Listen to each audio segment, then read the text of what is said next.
हम आए हैं आपसे बात करने के लिए, क्योंकि यह सबको मालूम है 30 तारीख को चुनाव होने जा रहा है और आपने फैसला करना है कि आपकी वोट का असली हकदार कौन है। और ये फैसला करने से पहले आपको गहराई से विचार करना पड़ेगा, क्योंकि मुख्य रूप पे यहाँ कर आज़ाद भी होंगे, लेकिन मुख्य रूप में 3 पार्टियों के उम्मीदवार हैं। एक तो कांग्रेस पार्टी का उम्मीदवार है पवन, और दूसरा जेजेपी और भाजपा का अपना एक उम्मीदवार उन्होंने खड़ा किया है, ढूंढ ढांड के लेके आए, और तीसरा आपका इनेलो के हैं अभय सिंह जी, जो पहले भी यहाँ से विधायक रहे और अब इस्तीफा देके दोबारा चुनाव हुआ। तो ये फैसला करने से पहले आपको विचार करना है कि 7 साल से भारतीय जनता पार्टी की सरकार है यहाँ हरियाणा में, और 2 साल से गठबंधन की सरकार है जजप्पा और भाजपा की। तो तोल लगाओ आप कि इस दौरान क्या काम हुआ। 2014 में जो हमारा हरियाणा पूरे देश में प्रति व्यक्ति आय और प्रति व्यक्ति निवेश में नंबर 1 था, खेल और खिलाड़ियों में नंबर 1 था, किसान खुश था, उसको अच्छा भाव मिलता था, मजदूर को अच्छी मजदूरी मिलती थी, और गांव में एक कलम से कितने सफाई कर्मचारी लगाए हमने, हर वर्ग को हुआ, व्यापारी भी खुश था। और आज 7 साल के बाद क्या स्थिति है? प्रति व्यक्ति आय और निवेश तो छोड़ दो, उसमें तो बहुत पिछड़ गया हमारा हरियाणा। आज नंबर 1 किस चीज में हो गया? बेरोजगारी में। पूरे देश में बेरोजगारी में नंबर 1 है। और अपराध कितना बढ़ गया? बहुत सारे अपराध, जैसे आपका अपहरण है, मर्डर है, रेप है, इन अपराधों में आज हरियाणा पूरे देश में किसी में नंबर 2 पर है, किसी में नंबर 3 पर है। आपके सामने है बेरोजगारी किस प्रकार से बढ़ रही है।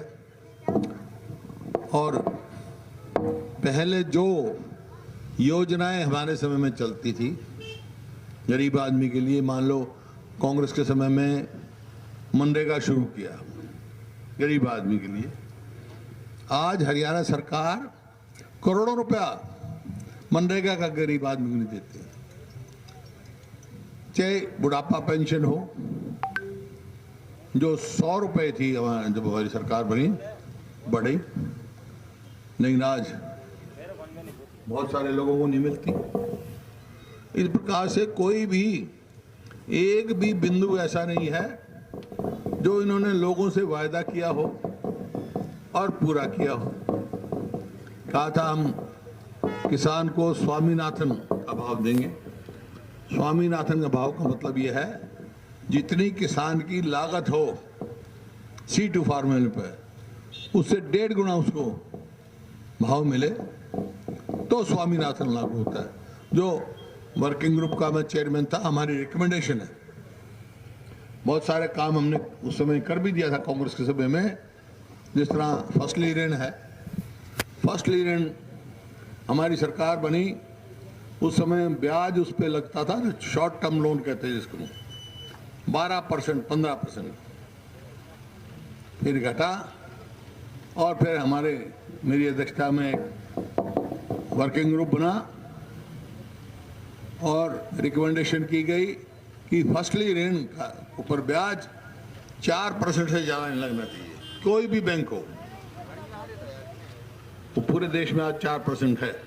जब पूरे देश में 4% हुआ तो हमने 0% कर दिया कोऑपरेटिव बैंकों में। कोऑपरेटिव बैंक में कर सकते थे, आज फसली ऋण पर एक भी पैसा ब्याज नहीं हमारे यहाँ।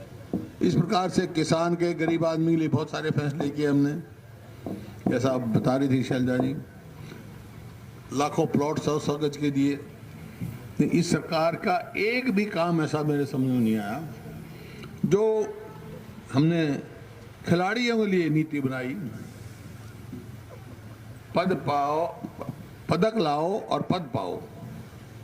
आज बहुत सारे खिलाड़ी ऐसे 200 के करीब जो इन्होंने भर्ती कर लिए थे और वापस घर भेज दिए।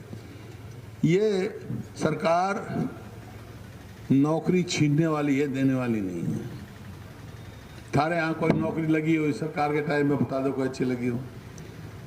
वाल्मीकि मतलब सफाई कर्मचारी, आज कल वाल्मीकि दिवस था, उसकी तो आपको सबको बधाई है।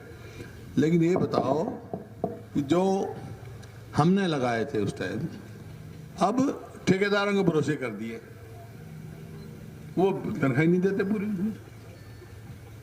हमने 8100 रुपये शुरू किया, 10,000 उनकी वायदा था, आज तक कुछ नहीं मिला। ना किसान की, और किसान के ये हालात है, जो इलाका धान पैदा करता है, आज पूरी मंडियां धान की मरी पड़ी हैं, लेकिन कोई उठान नहीं हो रहा वहां से, और किसान को एमएसपी भी नहीं मिल रहा। 300, 400 रुपए सस्ता बेच के आ रहा है। इसी प्रकार बाजरे की बात है, जो इलाका बाजरा पैदा करता है 2250 एमएसपी है, लेकिन बाजार में 800-900 रुपए। क्या दिया, हम भावांतर देंगे 600 रुपया, बाकी ये कौन देगा भाई। खाद मिलता नहीं, लाइन लगी पड़ी है खाद बेचने वालों की, किसान की नहीं, ये धान बेचने वालों की और खाद खरीदने वालों की। डीएपी गायब है, ब्लैक में खरीदना पड़ता है। मतलब लागत तो बहुत बढ़ गई किसान की। डीजल का भाव देख लो कहां से कहां पहुंच गया, पेट्रोल का भाव। इस प्रकार से महंगाई इतनी बढ़ गई, गरीब आदमी की रसोई चलाना उसके लिए बड़ा मुश्किल हो गया, जीवन मुश्किल हो गया। और नौकरियां, ये आपने देखा, साबित हो गई। नौकरियां जो मिली हैं, इन्होंने जैसे परचून की दुकान में परचून बेचा जाता है, इस तरह नौकरियां बेची। ड्राइवर 10 लाख, फलाना भर्ती होगा 8 लाख। और इसी वास्ते ये पहली सरकार है जिसमें एसएस कमीशन के मेंबर और चेयरमैन को सस्पेंड करना पड़ा। हाँ, एक काम किया इन्होंने, कुछ आदमियों को भला किया है, जैसे पेपर लीक है। जो पेपर बनाता है पहला और पेपर देता है, वो तो करोड़पति बना दिया, करोड़ में बिका है पेपर। और जो आगे पेपर करवाता है वो लखपति, वो लाख में देगा। ये करोड़ी और लखी तो पैदा कर दिए जो लूट रहे हैं प्रदेश को, लेकिन युवकों को कोई रोजगार नहीं मिल रहा। तो एक भी नहीं। एक बात की मैं आज अखबार में पढ़ रहा था कि इन्होंने कहा कि हम जो प्राइवेट इंडस्ट्री है उसमें 75% रिजर्वेशन हरियाणवियों को देंगे, हरियाणा के वासी। ठीक, अच्छी बात है, लेकिन असेंबली में भी हमने उठाया। जिस दिन ये लेके आए उस दिन हरियाणा पहला प्रदेश है जहां 2 किस्म के डोमिसाइल हों। जो नौकरी की रिजर्वेशन की बात हो तो 5 साल का, 5 साल जो यहाँ रह गया वो हरियाणवी बन गया, वो लग जाएगा। लेकिन हरियाणा के लोगों का नंबर आया। पूरा देश में 15 साल का लागू है, हरियाणा में 2 मिठाई लागू है, एक 15 साल, एक 5 साल। सिर्फ यहाँ के युवकों को धोखा देने वाली, कोई मकसद नहीं। हर चीज में पेपर लीक हो, युवाओं को नौकरी देने की बात हो, खिलाड़ियों की बात हो, किसान की बात हो, मजदूर की बात हो, व्यापारी की बात हो, कर्मचारी की बात हो, हर वर्ग इस सरकार से परेशान है। तो भाई इसका तो कोई हक बनता नहीं। आपने देखा किसान 1 साल के करीब से बैठा है अपनी मांग लेके, हरियाणा में बैठा है, चाहे सिंगू बॉर्डर हो, चाहे टिकरी बॉर्डर हो, चाहिए आप गुड़गांव से आगे वो बॉर्डर हो, या पलवल बैठा हो। यहाँ बैठे हैं, टोलों पे बैठे रहे, लेकिन कोई सुनवाई नहीं। क्या हरियाणा सरकार का ये हक नहीं बनता कि जाके बात करें और दबाव दें कि भाई किसानों से बातचीत करके इसका सम्मानपूर्वक समाधान निकालो।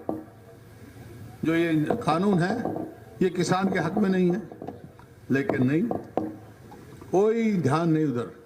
ये गठबंधन तो स्वार्थ में बना भाई, नीतिगत गठबंधन नहीं है।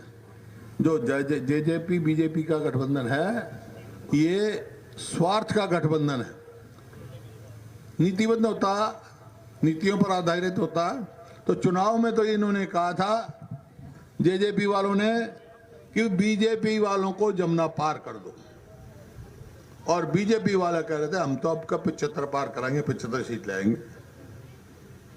लेकिन अब जब चुनाव हो गया, एक कहता जमुना पार कर दो, एक कहता 75 पार, और अपने स्वार्थ में अब दोनों बन गए यार बन के सरकार बना ली। लोगों का हित नहीं है, लोगों का कोई स्वार्थ नहीं है। आपने देख लिया, कभी ऐसा तमाशा देखा आपने? कभी सुना? गठबंधन सरकारें बनती हैं, देश में भी बनी हैं और प्रदेशों में बनती है। जब कहीं सीट खाली होती है, टिकट का सवाल होता है, तो गठबंधन जितनी पार्टियां होता है, हर पार्टी वाला कहता है हम लड़ेंगे भाई, हमारे को इतनी सीट चाहिए। ये पहली बार देखा हरियाणा में। वो बीजेपी वाले ने कहा भाई जेजेपी वाले तुम अपना लड़ाओ उम्मीदवार, ना भाई हमारे पास उम्मीदवार नहीं। और जेजेपी वाले ने कहा जी आप लड़ा लो, बीजेपी के पास भी कोई उम्मीदवार नहीं। फिर बोला क्या करें, हालोदा जो तीसरी पार्टी थी उसका उम्मीदवार ला दिया, बताओ। और उसका गठबंधन ऐसा बना, कल जो है एक कार्टून देखा मैंने, उसमें बीजेपी जेजेपी जो उम्मीदवार हैं उनके भाई गोपाल कांडा जी मेरे मित्र हैं, मेरे साथ विधायक रहे, मंत्री भी रहे भाई मैं, और अजय चौटाला जी, वो बैठे इकट्ठे, दोनों की इकट्ठे फोटो, और नीचे लिख रखा एक भाई को हराने के लिए और एक भाई को जिताने के लिए, दोनों इकट्ठे हो गए। वो एक तो अपना खड़ा हो रहा है, उसने हराने के लिए मेरे भाई आ रहे हैं। अजय चौटाला तो कह रहा है, चौटाला जी तो कह रहे हैं भाई अभय चौटाला जी को हराओ, और गोपाल कांडा जी कह रहे हैं गोविंद को जिताओ। एक भाई हराने के लिए, एक भाई हराने के लिए।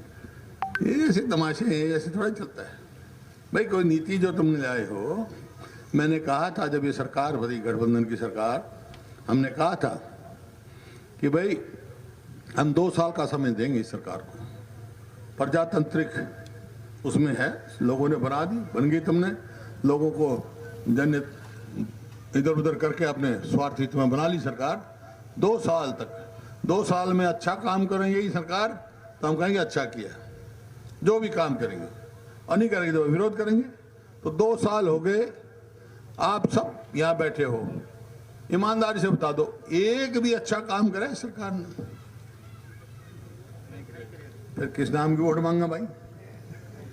एक तो ये उम्मीदवार है, दूसरा उम्मीदवार हमारे साथी है, मेरे साथ विधायक रहे भाई, पहले ताल्लुक भी रहे, अबे चौटाला जी। जब 2 साल होने को हो गए और इन्हें कुछ किया नहीं, तो मैं अभी अविश्वास प्रस्ताव लेके आया असेंबली में। वोट डालने से समय पहले ही इस्तीफा दे दिया भाई, वोट डालकर इस्तीफा देता तरन देना था, उससे पहले ही इस्तीफा दे दिया। और इस्तीफा देते वक्त क्या कहा, क्यों दे रहा हूं इस्तीफा, कि 3 जो कृषि कानून हैं उनके खिलाफ दे रहा हूं, जब तक ये रहेंगे विधानसभा में रहने का कोई फायदा नहीं, इस वास्ते मैं विधानसभा छोड़ता हूँ। तो भाई मैं आपके माध्यम से सवाल पूछ रहा हूँ, वो कृषि कानून खत्म हो गए क्या, वापस ले लिए क्या? फिर क्यों लड़ रहा भाई तुम, और फिर क्यों इस्तीफा दिया था? तो भाई ये देखो, आपकी वोट का असली हकदार हमारी कांग्रेस पार्टी का उम्मीदवार है, उनको दो। यही मैं कहने आया हूँ, यहाँ से कांग्रेस पार्टी के उम्मीदवार को ज़्यादा वोटों से जिता के भेजो। इन्हीं शब्दों के साथ आप सबका बहुत बहुत धन्यवाद। इस गांव से तो मेरा विशेष लगाव है, मेरा नहीं पर मेरे परिवार का है। सबसे पहली माइनर जो बनाई मेरे स्वर्गीय पिता चौधरी रणबीर सिंह ने बनाई, पूरे गांव जानता है इस बात को। तो भाई इस गांव से विशेष लगाव है। आप सबसे यही है कि 36 बरादरी एक होकर ज़्यादा वोटों से या कांग्रेस पार्टी के उम्मीदवार को कामयाब करें। बहुत बहुत धन्यवाद। जय हिंद।